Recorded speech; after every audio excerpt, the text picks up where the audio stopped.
को नमस्ते। आइए गीता के अध्याय शुरू करते हैं। अविनाशी तू माफ़ करना, ये है पाठ दूसरा और अध्याय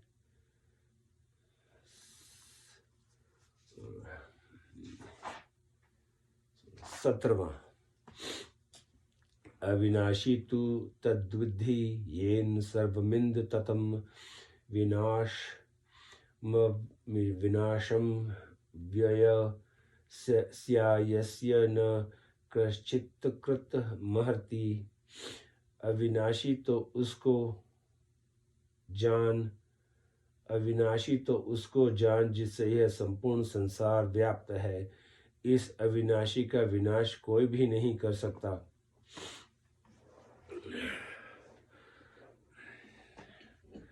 व्याख्या।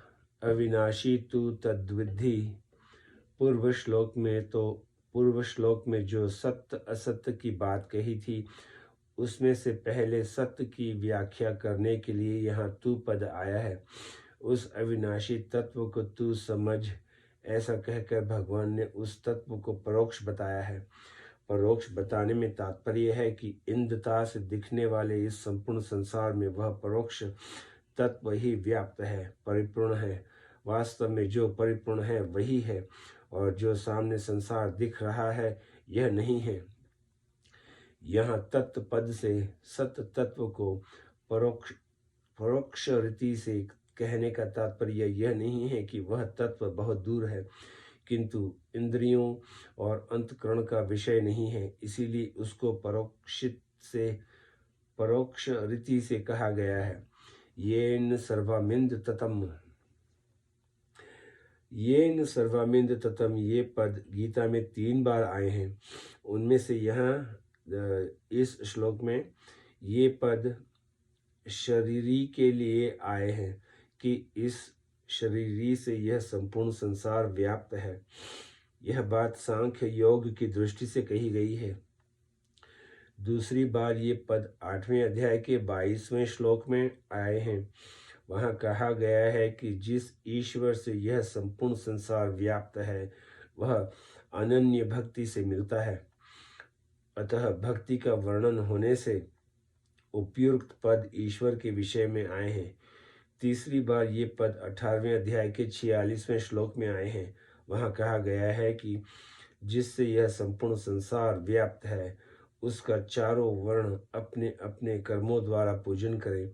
यह वर्णन भी भक्ति की दृष्टि से हुआ है। 9वें अध्याय के चौथे श्लोक में राज विज्ञा का वर्णन करते हुए भगवान ने मया तत्मिंद सर्वम पदों से कहा है कि संपूर्ण संसार मेरे से व्याप्त है। इस प्रकार 3 जगह तो येन पद देकर उस तत्व को परोक्ष रूप से कहा है, और एक जगह अस्मत् शब्द मया देकर स्वयं भगवान ने अपरोक्ष रूप से अपनी बात कही है।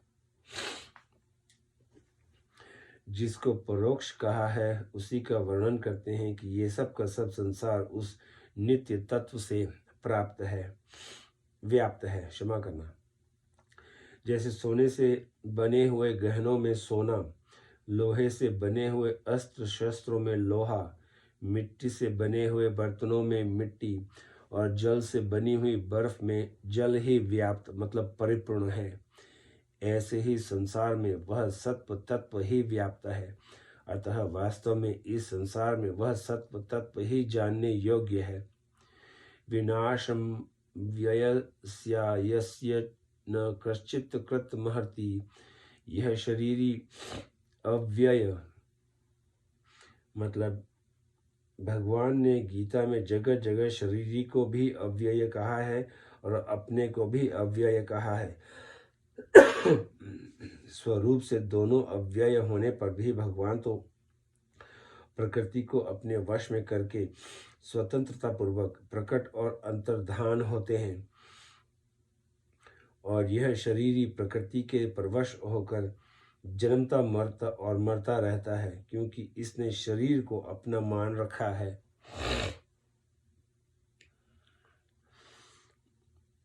यह शरीरी अव्यय अर्थात अविनाशी है। इस अविनाशी का कोई विनाश कर ही नहीं सकता, परंतु शरीर जो है वह विनाशी है, क्योंकि वह नित्य निरंतर विनाश की तरफ जा रहा है। अतः इस विनाशी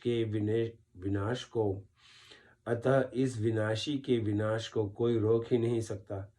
तू सोचता है कि मैं युद्ध नहीं करूंगा तो ये नहीं मरेंगे, पर वास्तव में तेरे युद्ध करने से अथवा न करने से इस अविनाशी और विनाशी तत्व में कुछ फर्क नहीं पड़ेगा। अर्थात अविनाशी तो रहेगा ही और विनाशी का नाश होगा ही। यह अस्य पद से सत्व तत्व को इंद्रता से कहने का तात्पर्य यह है कि प्रतिक्षण बदलने वाले शरीर में जो सत्ता दिखती है वह इसी सत्य तत्व की ही है। मेरा शरीर है और मैं शरीरधारी हूँ, ऐसा जो अपनी सत्ता का ज्ञान है उसी को लक्ष्य करके भगवान ने यहाँ अस्य पद दिया है। अंतवंत इमे देहा नित्यस्योक्ता शरीरीण अनाशिनो प्रमेयस्य तस्माघ्रुध्य स्व भारत। अविनाशी, अप्रमेय और नित्य रहने वाले इस शरीर की ये देह अंत वाले कहे गए हैं। इसीलिए हे अर्जुन, तुम युद्ध करो। व्याख्या। अनाशीन, किसी काल में किसी कारण से भी कृष्ण मात्र भी जिसमें परिवर्तन नहीं होता, जिसकी क्षति नहीं होती, जिसका अभाव नहीं होता, उसका नाम अनाशी मतलब अर्थात अविनाशी है। अप्रमेयस्य, जो प्रमा मतलब प्रमाण का विषय नहीं है, अर्थात जो अंतकरण और इंद्रियों का विषय नहीं है, उसको अप्रमेय कहते हैं।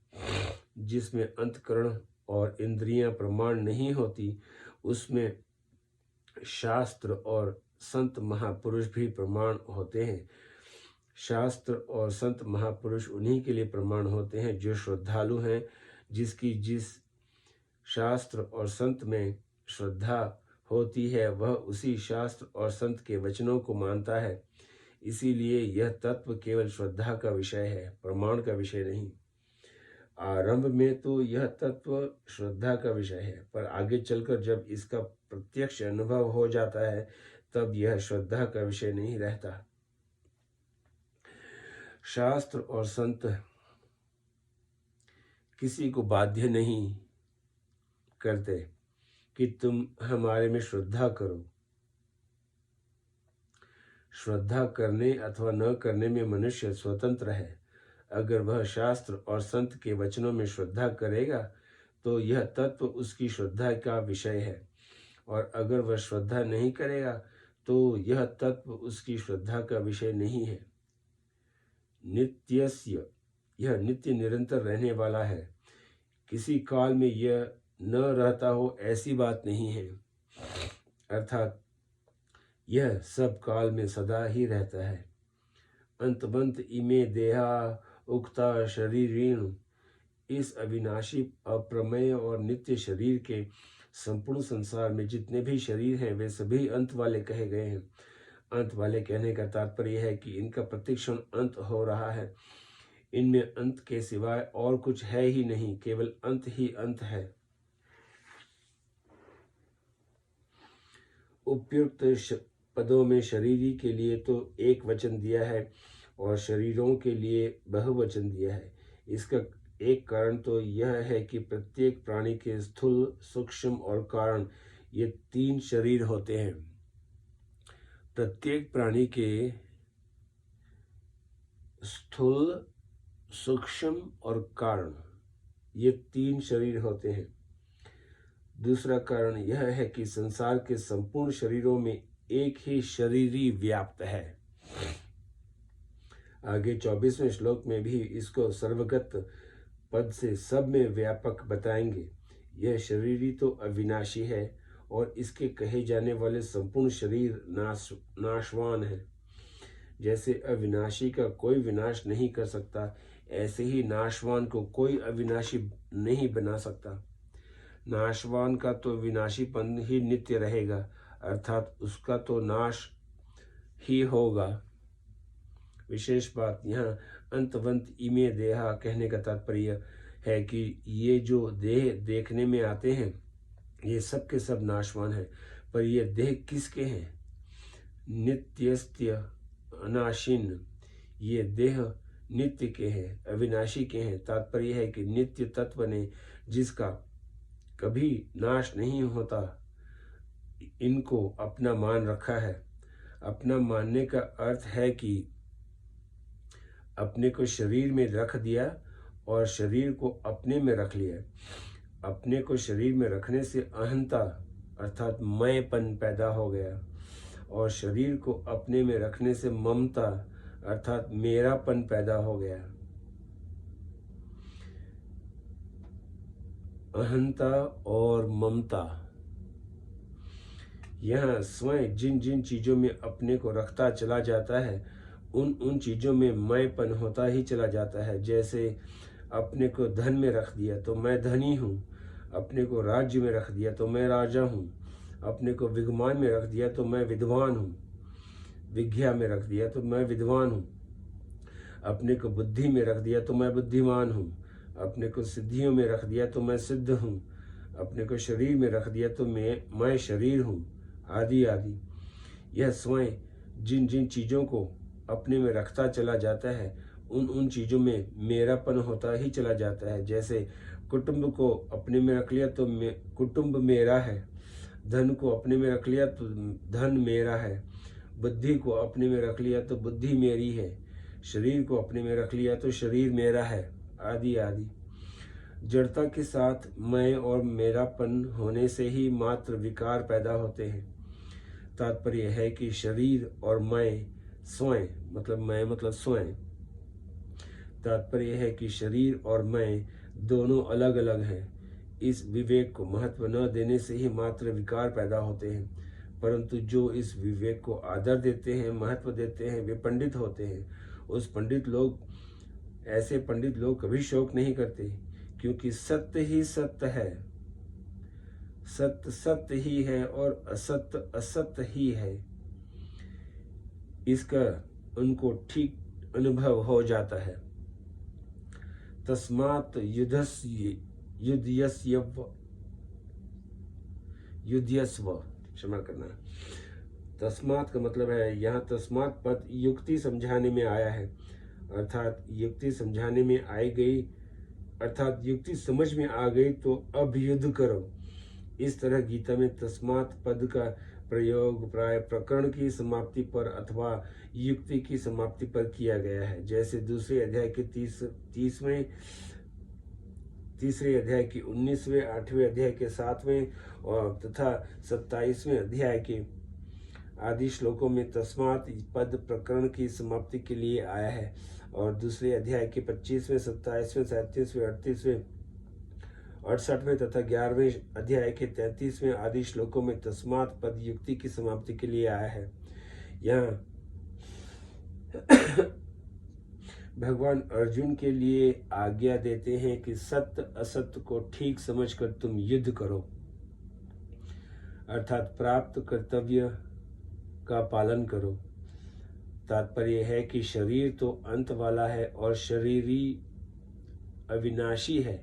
इन दोनों शरीरी की दृष्टि से शोक बन ही नहीं सकता, अतः शोक का त्याग करके युद्ध करो। विशेष बात, यह 17वें और 18वें इन तीनों श्लोकों में विशेषता से सत्य तत्व का ही विवेचन हुआ है, कारण कि इस पूरे प्रकरण में भगवान का लक्ष्य सत्य का बोध कराने में ही है। सत्य का बोध हो जाने से असत्य की निवृत्ति स्वतः हो जाती है, फिर किसी प्रकार का कृष्ण मात्र भी संदेह नहीं रहता। इस प्रकार सत्य का अनुभव करके निसंदिग्ध होकर कर्तव्य का पालन करना चाहिए। इस विवेचन से यह बात सिद्ध होती है कि सांख्य योग एवं कर्म योग किसी विशेष वर्ण और आश्रम के इस विवेचन से यह बात सिद्ध होती है कि सांख्य योग एवं कर्म योग में किसी विशेष वर्ण और आश्रम की आवश्यकता नहीं है। अपने कल्याण के लिए चाहे सांख्य योग का अनुष्ठान करें, चाहे कर्म योग का अनुष्ठान करें, इसमें मनुष्य की पूर्ण स्वतंत्रता है। परंतु व्यावहारिक कर्म करने में वर्ण और आश्रम के अनुसार शास्त्रीय विधान की परम आवश्यकता है। तभी तो यहाँ सांख्य योग के अनुसार सत्य असत्य का विवेचन करते हुए भगवान युद्ध करने की अर्थात कर्तव्य कर्म करने की आज्ञा देते हैं। आगे 13वें अध्याय में जहाँ ज्ञान के साधनों का वर्णन किया गया है, वहाँ भी असक्तिर न विश्वंग पुत्रदार ग्रहादिषु कहकर पुत्र स्त्री घर आदि की आसक्ति का निषेध किया है। अगर सन्यासी ही सांख्य योग के अधिकारी होते तो पुत्र स्त्री घर आदि में आसक्ति रहित होने के लिए कहने की आवश्यकता ही नहीं थी, क्योंकि सन्यासी के पुत्र स्त्री आदि होते ही नहीं। इस तरह गीता पर विचार करने से सांख्य योग एवं कर्म योग दोनों परमात्मा प्राप्ति के स्वतंत्र साधन सिद्ध हो जाते हैं। ये किसी वर्ण आश्रम पर कृष्ण मात्र भी अवलंबित नहीं है। संबंध पूर्व श्लोक तक शरीरी को अविनाशी जानने वालों की बात कही। अब उसी बात को अन्वय और रीति से दृढ़ करने के लिए जो शरीरी को अविनाशी नहीं जानते, उनकी बात आगे के श्लोक में कहते हैं। एनन व्यक्ति हंतार यश्वचनन मन्यते हतम उभो तो न विजानितो नाय हंति न हन्यते। ये है 19वां श्लोक। जो मनुष्य इस अविनाशी शरीर को मारने वाला मानता है, जो मनुष्य इस अविनाशी शरीरी को मारने वाला मानता है और जो मनुष्य इसको मरा मानता है, वे दोनों ही इसको नहीं जानते, क्योंकि यह न मरता है और न मारा जाता है। व्याख्या। यह एनन मतलब यह एनम पद अन्वादेश में आया है, जिसका पहले वर्णन हो चुका है, उसको दोबारा कहना अन्वादेश कहलाता है। पहले 17वें अध्याय श्लोक में एक विषय को लेकर जिसका अस्य पद से वर्णन हुआ है, अब यहाँ दूसरे विषय को लेकर उसी तत्व को दोबारा कह रहे हैं। इसीलिए यहाँ एनम पद का प्रयोग किया गया है। जो इस शरीर को मारने वाला मानता है, वह ठीक नहीं जानता, कारण कि शरीरी में कर्तापन नहीं है। जैसे कोई भी कारीगर कैसा ही चतुर क्यों न हो, पर किसी औजार के बिना वह कार्य नहीं कर सकता, ऐसे ही यह शरीर के बिना स्वयं कुछ भी नहीं कर सकता। अतः 13वें अध्याय में भगवान ने कहा है कि सब प्रकार की क्रियाएं प्रकृति के द्वारा ही होती हैं। ऐसा जो अनुभव करता है वह शरीरी के अकर्तापन का अनुभव करता है। तात्पर्य यह हुआ कि शरीर में कर्तापन नहीं है, पर यह शरीरी के साथ तादात्म्य करके संबंध जोड़कर शरीर से होने वाली क्रियाओं में अपने को कर्ता मान लेता है। अगर यह शरीर के साथ अपना संबंध न जोड़े तो यह किसी भी क्रिया का कर्ता नहीं है। ये श्वचनन मन्यते हतम, जो इसको मरा मानता है वह भी ठीक नहीं जानता। जैसे यह शरीरी मरने वाला नहीं है, ऐसे ही यह मरने वाला भी नहीं है, क्योंकि इसमें कभी कोई विकृति नहीं आती। जिसमें विकृति आती है, परिवर्तन होता है, अर्थात जो उत्पत्ति विनाशील होता है, वही मर सकता है। उभव तो न विजानितो नान्य हंति न हन्यते, वे दोनों ही नहीं जानते, अर्थात जो इस शरीरी को मारने वाला मानता है वह भी ठीक नहीं जानता, और जो इसको मरने वाला मानता है वह भी ठीक नहीं जानता। यहाँ प्रश्न होता है कि जो इस शरीरी को मारने वाला और मरने वाला दोनों मानता है वह क्या वह ठीक जानता है? इसका उत्तर है कि वह भी ठीक नहीं जानता, कारण कि यह शरीरी वास्तव में ऐसा नहीं है। यह नाश करने वाला भी नहीं है और नष्ट होने वाला भी नहीं है। यह निर्विकार रूप से नित्य निरंतर ज्यों का त्यों रहने वाला है। अतः इस शरीरी को लेकर शोक नहीं करना चाहिए। अर्जुन के सामने युद्ध का प्रसंग होने से ही यहाँ शरीरी को मरने मारने की क्रिया से रहित बताया गया है। वास्तव में यह संपूर्ण क्रियाओं से रहित है। आज यही समाप्त करते हैं। कल फिर से शुरू करेंगे अध्याय 2 और श्लोक 20वां। नमस्ते।